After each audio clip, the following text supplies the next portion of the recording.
محترم بزرگوں اور عزیز دینی بھائیوں، اسلام کی مکمل نظام قرآن کریم اور سرور دو عالم صلی اللہ علیہ وسلم کی حدیث مبارکہ پر ہے۔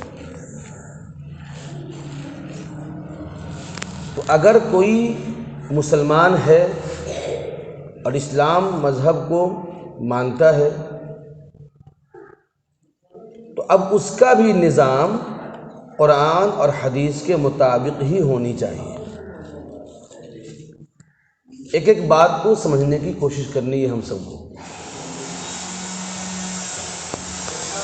لیکن اگر اسلام کو ہم مانتے ہیں اور مسلمان ہیں، اس کے باوجود بھی ہم قرآن اور حدیث کو اپنی کتاب تو مانتے ہیں، اپنی نظام حیات تو مانتے ہیں، لیکن کبھی اس کو ہم اٹھا کر دیکھتے نہیں، اس کا مطلب یہ ہے کہ ہم اسلام کے پرتی وفادار نہیں ہیں۔ ہم اس کے صاف اور کھلم کھلا ہم گواہ ہیں کہ ہم اسلام کو تو مانتے ہیں اور ہم اس بات کو بھی یقینی طور پر کہتے ہیں، برملا طور پر، کہ اسلام کا مکمل نظام قرآن اور حدیث پر ہے۔ اس کے باوجود بھی ہم قرآن اور حدیث کو نہ دیکھتے ہیں، نہ پڑھتے ہیں، نہ اس کی تفسیر کرانے کی کوشش کرتے ہیں۔ اسی لیے ہم اپنے اسلام کو مکمل طور پر سمجھنے سے قاصر ہیں۔ ہاں، ہمیں عادت ہو گئی ہے سننے کی۔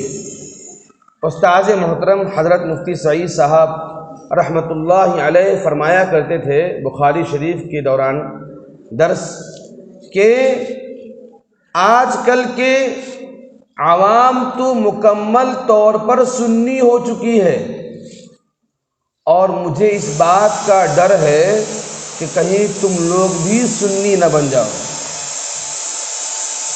سنی کا مطلب کیا ہے؟ وہ سنی نہیں، شیعہ سنی۔ سنی کا مطلب سن کر اپنی زندگی گزارنے والا، سن کر اپنی زندگی گزارنے والا۔ تو سنی ہوئی کبھی کبھی بات ہمیں غلط راستے پر لا کر کھڑی کر دیتی ہے۔ اور آج کل ہم کیا ہے، ہم نے ان سے سنا ہے یہ بات، وہ کہتے ہیں ہم نے فلاں بڑے سے سنا ہے یہ بات، وہ کہتے ہیں نہیں فلاں بڑوں نے یہ کہا ہے یہ بات، فلاں بڑے ایسے کہتے ہیں ویسے بات۔ کون بڑے کہتے ہیں کچھ پتہ نہیں ہے، لیکن ہم نے بڑوں سے سنا ہے۔ سب سے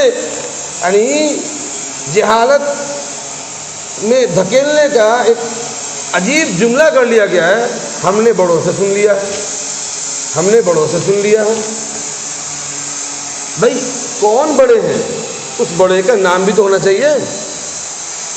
فلاں صاحب سے ہم نے یہ اس مسئلے کے بارے میں یہ سنا ہے۔ تو سنی بننا یہ خطرے کی بات ہے۔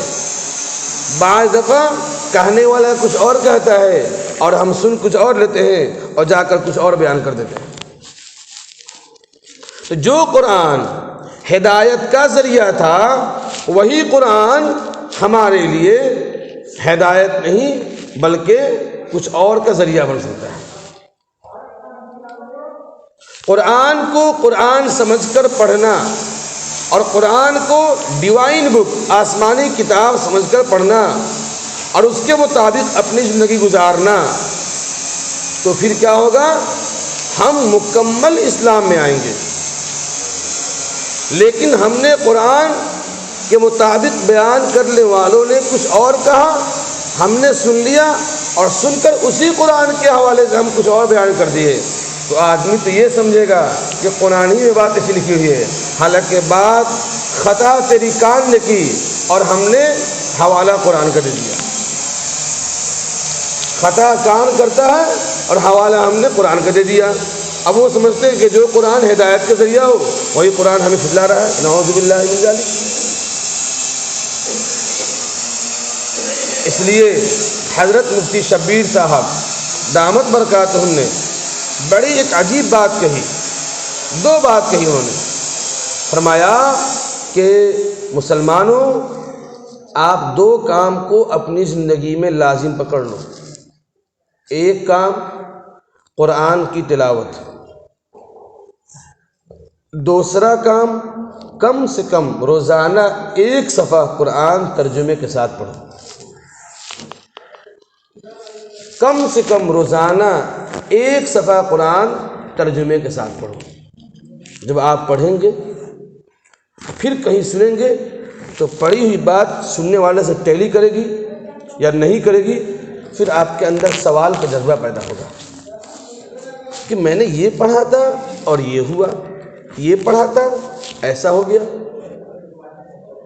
تو آپ کا دل کھلے گا، دماغ کھلے گا، ذہن کھلے گا، اسلام سے محبت ہوگی. جو لوگ قرآن کو اس نیت سے پڑھے تھے کہ ہم اس میں غلطی نکالیں اور پڑھ رہے ہیں، وہ قرآن پڑھتے پڑھتے ایمان لے کر کے آ جا رہے ہیں. اور ہم قرآن کو اتنا مانتے ہیں، اتنا مانتے ہیں، اتنا مانتے ہیں، اتنا مانتے ہیں کہ اس قرآن پہ اپنے 7 نسل کو قربان کر دیں گے، لیکن کبھی قرآن چھوئیں گے نہیں. ہم اتنے بڑے قرآن کو ماننے والے ہیں صاحب، یاد رکھیے گا. اگر کسی نے قرآن کی طرف ذرا برابر بھی انگلی اٹھائی، اس کی انگلی کاٹ دی جائے گی. کسی نے قرآن کی طرف کچھ بولا، اس کے پرخچے اڑا دیے جائیں گے. کسی نے کچھ کہا، اس کی نسلوں کو تباہ کر دیا جائے گا. لمبی چوڑی تقریر. اور تم کیا کرو گے؟ ہم قرآن کو مانتے ہیں، مانتے ہیں، مانتے ہیں. پڑھتا کون ہے؟ وہ جو قرآن کو نہیں مانتا. یہ کتنے افسوس کی بات ہے. اس میں سے جتنے لوگ ہیں سب جانتے ہیں کہ کون کون پڑھ رہے ہیں، کون کون نہیں پڑھ رہے ہیں. تو جب نہیں پڑھ رہے ہیں تو اس کا مطلب یہ ہے کہ آپ کو قرآن سے محبت نہیں ہے. ایک نوجوان بچے کو IPL سے اتنی محبت ہے کہ موبائل لیتے ہی فوراً IPL کے ایک ایک ٹیم کو پڑھتا ہے، اور کس ٹیم کا کون سے کیپٹن ہے، کون سا بلے باز ہے، کون سا آل راؤنڈر ہے، کون سا بولر ہے، اس میں کون سے 11 پلیئر شوٹ ہوں گے، وہ پورے کو شوٹ کرتا رہتا ہے. اور اسی نوجوان کے پاس اسی موبائل میں قرآن ہے. کہتا ہے میں عربی نہیں پڑھتا ہوں. میں پوچھا ہندی پڑھتے ہو؟ ہاں. ہندی میں قرآن کا ترجمہ پڑھ لے. وہ بھی نہیں پڑھتا. انگلش پڑھتے ہیں؟ جانتے ہیں. انگلش جانتا ہوں. انگلش میں قرآن کا ترجمہ پڑھ لے. وہ بھی نہیں پڑھتا. ملیالم جانتے ہیں؟ ملیالم میں قرآن کا ترجمہ ہے. وہ بھی نہیں پڑھتا. فارسی جانتے ہیں؟ فارسی میں ترجمہ ہے. وہ بھی نہیں پڑھتا. کناڈا جانتے ہو؟ کناڈا میں ترجمہ ہے. وہ بھی نہیں پڑھتا. بنگالی جانتے ہو؟ بنگالی میں ترجمہ ہے. وہ بھی نہیں پڑھتا. گویا کہ صاحب کا تو ہمیں پڑھنا ہی نہیں ہے. جب تک امت اس بات کو لکھ کر رکھ لیجئے، جب تک مسلمان قرآن کے ترجمے کو نہیں پڑھے گا، اس کو اسلام سے سچی محبت نہیں ہو پائے گی. سچی محبت نہیں ہو پائے گی. ہمارے استاد محترم حضرت قاری منصور صاحب قاری عثمان صاحب منصور پوری، استاد حدیث دارالعلوم دیوبند، فرمایا کرتے تھے، ہمیں جب پڑھائے مشکات شریف تو کہیں کتنے افسوس کی بات ہے کہ آج کل لوگوں نے حدیث کی تلاوت کرنا چھوڑ دیا ہے. فرمایا تھے کتنے افسوس کی بات ہے کہ آج کل لوگوں نے حدیث کی تلاوت چھوڑ دیا ہے. وہ لوگ اتنے نیک تھے کہ انہیں اس بات کا گمان بھی نہیں تھا کہ مسلمان قرآن کی تلاوت سے چھوڑے ہوں گے. تو کیا بولے وہ؟ کتنے افسوس کی بات ہے کہ آج کل لوگوں نے حدیث کی تلاوت کو چھوڑ دیا ہے. اور ہمیشہ سر نیچے رہا کرتا تھا اور ایسا لگتا تھا کہ چہرے سے نور ٹپک رہا ہے. میں نے اپنے 7 سالہ دیوبند کی زندگی میں کبھی حضرت کو ایسے چلتے ہوئے نہیں دیکھا ہے. ایسے ہمیشہ ایسے اپنے 2 جیالے چھوڑ کر گئے ہیں. مفتی سلمان منصور پوری، مفتی عفان منصور پوری، دونوں آج علم کے پہاڑ لے کر کے پورے ہندوستان میں کام کر رہے ہیں. ایک دارالعلوم دیوبند کو استاد بن گئے. چہرے پہ نور ٹپکتا تھا. مشکات شریف فرماتے ہیں اور کہہ رہے ہیں کہ مجھے بہت افسوس ہوتا ہے کہ جس نبی نے اتنی قربانی پیش کی، جس نبی نے قرآن کریم کی ایک ایک تفسیر اپنے حدیث کے ذریعے کر کے ہم کو دے دی، ایسے ہی پڑھا رہے تھے، کبھی ایسے نہیں کرتے تھے، کہ آج کل لوگوں نے حدیث کی تلاوت چھوڑ دی ہے. واقعی بڑی افسوس کی بات ہے۔ ایک بات میں آپ کو بتا دوں، مسجدوں کی ڈیزائن، مدرسوں کی ڈیزائن، شاندار کلر، شاندار قالین، سب کچھ، اس سے ذرا برابر ثواب نہیں ملنے والا ہے۔ یہ سن لیجیے گا اس بات، اس ثواب کے نام پر لوگ اگر دے رہے ہیں، ثواب ہوگا کب؟ جب اس مسجد کی آبادی ہوتی، اس میں حدیث کی بھی تفسیر ہوتی، قرآن کی بھی تفسیر ہوتی، کلمہ سکھایا جاتا۔ مدینہ کی مسجد جا کے دیکھیے، ہر مسجد میں قالین شاندار سب کچھ، لیکن ایک قرآن پڑھنے والا کوئی نہیں، ایک قرآن کی تفسیر سننے والا کوئی نہیں، ایک حدیث کی بات سننے والا کوئی نہیں، ایک حدیث کی بات کرنے والا کوئی نہیں۔ تو نبی اکرم صلی اللہ علیہ وسلم کے زمانے میں تو مسجد چھپر کی تھی، اور وہاں سے پوری دنیا کے ہدایت کے فیصلے ہوئے، اور آج تو ہر مسجد، چھوٹی سی بڑی مسجد، شاندار مسجد، جس کے گھر میں پنکھے نہ ہو وہ مسجد میں آ کر بیٹھ جاتے ہیں، گھر میں پنکھے نصیب ہو جاتے ہیں، اے سی لگ رہے ہیں، اے سی کولر لگ رہے ہیں شاندار، لیکن جس مسجد سے ہدایت کے فیصلے ہونے چاہیے، جس مسجد کے قرآن کریم کی تفسیر کے نغمے ہونے چاہیے، ایک ذرہ برابر کسی کو شوق نہیں ہے۔ کل خدا پوچھے گا آپ سے، سن لیجیے گا ایک بات، خدا پوچھے گا آپ سے، خدا پوچھے گا آپ سے۔ میں اس محلے کی بحیثیت امام آج بھی اعلان کرتا ہوں کہ محلے والے آپس میں رائے کریں اور عشاء کے بعد بیٹھ کر 1 گھنٹہ قرآن سیکھا جائے، سکھایا جائے، میں اس کے لیے تیار ہوں۔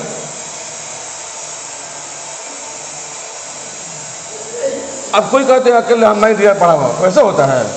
اس کا نظام بنائیے، اس کا نظام بنائیے، نوجوانوں کو جوڑیے۔ جب نوجوانوں کو نہیں جوڑیں گے، پھر نوجوان انہی سڑکوں پہ کھڑے ہو کر کے ایکٹرز کی بات کریں گے، ایکٹر کی بات کریں گے، پلیئرز کی بات کریں گے، پھر آپ کہیں گے خراب ہو گیا،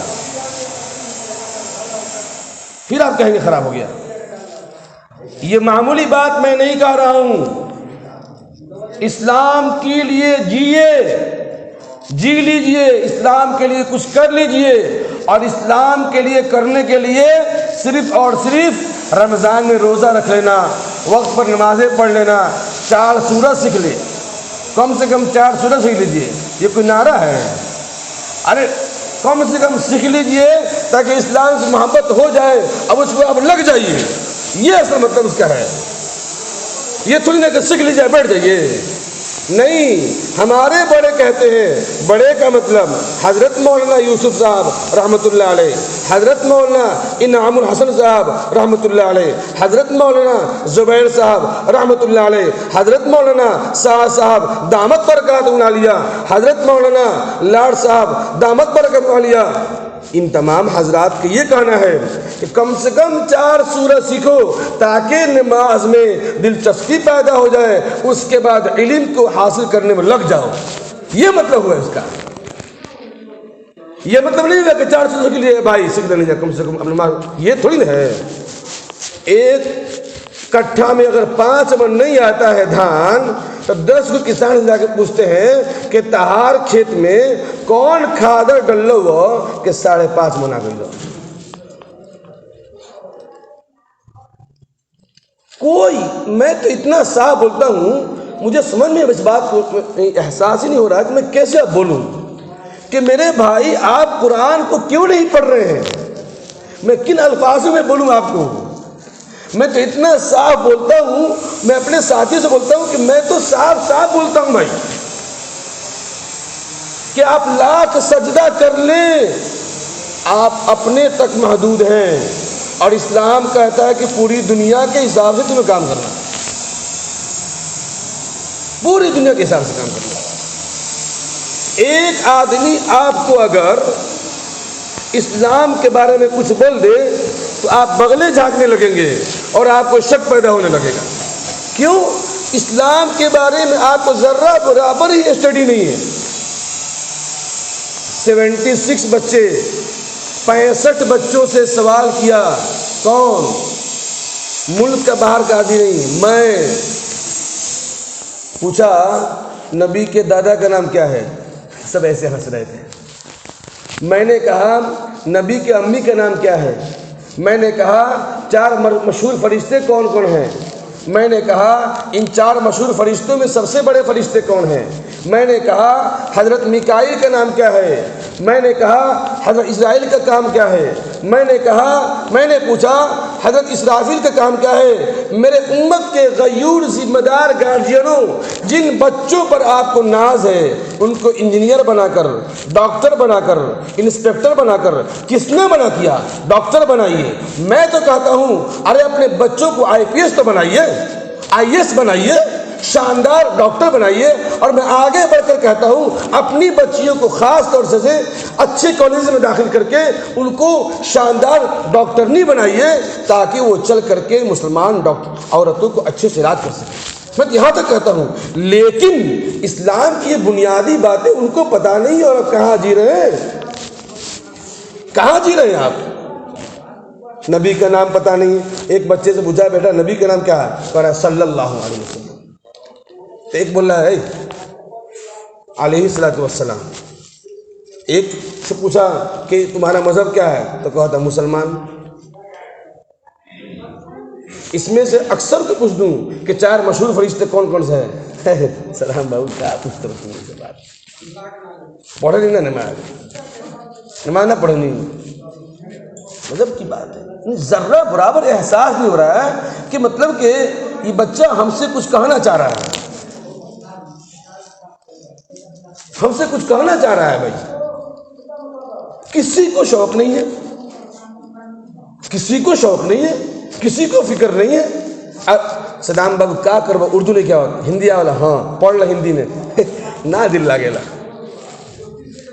جس چیز سے دل لگانی ہو اس کا چرچا کیجئے، جس چیز سے محبت کرنی ہو اس کا چرچا کیجئے، جس چیز کا شوق بڑھانا ہو اس کا چرچا کیجئے۔ محبت اللہ سے کرنی ہے، اللہ کا چرچا کرنا پڑے گا۔ محبت قرآن سے کرنی ہے، قرآن کا چرچا کرنا پڑے گا۔ اس کا واحد اگزامپل بتا دیجئے۔ آج سے 20 سال پہلے رام رامائن کوئی نہیں جانتا تھا۔ آج سے 20 سال پہلے رام رامائن کوئی نہیں جانتا تھا۔ آج جاہل سے جاہل رام اس کو اتنا کامن کیا گیا، اتنا عام کیا گیا، اتنا عام کیا گیا، اتنا عام کیا گیا، موبائل پر، واٹس ایپ پر، فیس بک پر، گوگل پر، جہاں رام رام رام کہ میرا رام ہی سب کچھ ہے۔ آج ایک ایک بچہ جانتا ہاں میرا رام ہی سب کچھ ہے۔ اور مسلمانوں کو اللہ اللہ اللہ اللہ کا اتنا چرچا ہوتا کہ چھوٹا بچہ بولتا میرا اللہ سب کچھ ہے، دادا بولتے میرا اللہ سب کچھ ہے، نانا بولتے میرا اللہ سب کچھ ہے۔ اللہ کو پہچان، اللہ کو پہچان، اللہ کو پہچان، اللہ کو پہچان، اللہ کو پہچان۔ تو پوچھتا کہاں پہچانوں؟ قرآن پڑھ۔ کہاں نہیں آتا پڑھنا؟ سیکھ، تب نہ مزہ آتا۔ لیکن نہیں ہوگا، نہیں ہوگا۔ جو لیبر کیٹیگری کے ہیں وہ سن لیجیے، وہ کہتے ہیں پڑھنا نہیں آتا۔ میں کہتا ہوں میں تیار ہوں سکھانے کے لیے، سیکھنے آ جاؤ۔ میں اتنا صاف بولنا سکتا ہوں نا کہ آپ حضرات پورے طور پر اپنے مسجد کے نظام کو بیٹھائیے اور میری بات کو مانیے، 1 گھنٹے کا نظام بنائیے، اسلام کی بنیادی باتیں سیکھی جائے گی۔ اس کے بعد بچوں کا شوق پڑے گا، بچے مدرسے میں جائیں گے، قرآن سیکھیں گے، انجینئر بنیں گے، ڈاکٹر بنیں گے۔ اب تو الحمدللہ ہمارے علماء کرام ایک ایک مدرسے ایسے کھل رہے ہیں کہ وہاں پر بچے حافظ بھی بنتے ہیں، انجینئر بھی بنتے ہیں، حافظ بنتے ہیں، IPS بنتے ہیں، حافظ بنتے ہیں، ڈاکٹر بنتے ہیں، حافظ بنتے ہیں اور انسپیکٹر بنتے ہیں۔ اب تو الحمدللہ بہت سارا اچھا کام ہو رہا ہے، لیکن یہاں پر کوئی تیار نہیں ہو رہا۔ اس لیے قرآن قرآن قرآن قرآن کی بات عام کیجئے، قرآن کو پڑھیے۔ اسی آیت پر میں کھڑا کیا تھا ہدی للناس، یہ قرآن لوگوں کے لیے ہدایت کا ذریعہ ہے، قرآن لوگوں کے لیے ہدایت کا ذریعہ ہے۔ غیر مسلم قرآن کو پڑھے گا اللہ کو پہچان لے گا، مسلمان قرآن کو نہیں پڑھے گا اللہ کو بھول جائے گا۔ یہ صاف بات ہے۔ اللہ پاک ہم سب کو کہنے سننے زیادہ عمل کرنے کی توفیق نصیب فرمائیے۔ اور ایک دفعہ آپ سب لوگ بتائیے کہ قرآن کا آواز لگانی ہے تو پڑھنا اڑنا ہے کہ نہیں پڑھنا ہے؟ ارے جن کو ہندی آتا ہے کم سے کم ہندی میں ترجمہ پڑھیں گے روزانہ۔ اس کو سیریس لیجیے بھائی، مسکرائیے مت ایسا بنیے کہ قیامت میں اللہ آپ کے چہرے پہ مسکرا دے. وجوہ یومئذ مسفرہ ضاحکۃ مستبشرہ. کچھ چہرے ایسے ہوں گے جو مسکرا رہے ہوں گے, ہنس رہے ہوں گے, کھلکھلا رہے ہوں گے. ایسا بنیے. اور قرآن پڑھیں گے سب لوگ. جو نوجوان بچے ہیں اگر ان کو اردو نہیں آتی تو ہندی میں پڑھنا ہے اور اردو سیکھتے رہنا ہے. ٹھیک ہے انشاءاللہ. قرآن کو پڑھنا ہے, موبائل میں ڈاؤن لوڈ کر لو. آپ لوگ موبائل سے پڑھو اور جا کر کے مارکیٹ سے ہندی خریدو, ہندی پڑھو. لیکن قرآن کو پڑھنا ہے, قرآن کو چھونا ہے, قرآن کو چومنا ہے, قرآن کو سینے سے لگانا ہے انشاءاللہ. بولو بھائی انشاءاللہ. آج سے شروع کر دیجئے اس ماحول کو انشاءاللہ. اللہ پاک عمل کی توفیق نصیب فرمائے. وآخر دعوانا الحمدللہ رب العالمین.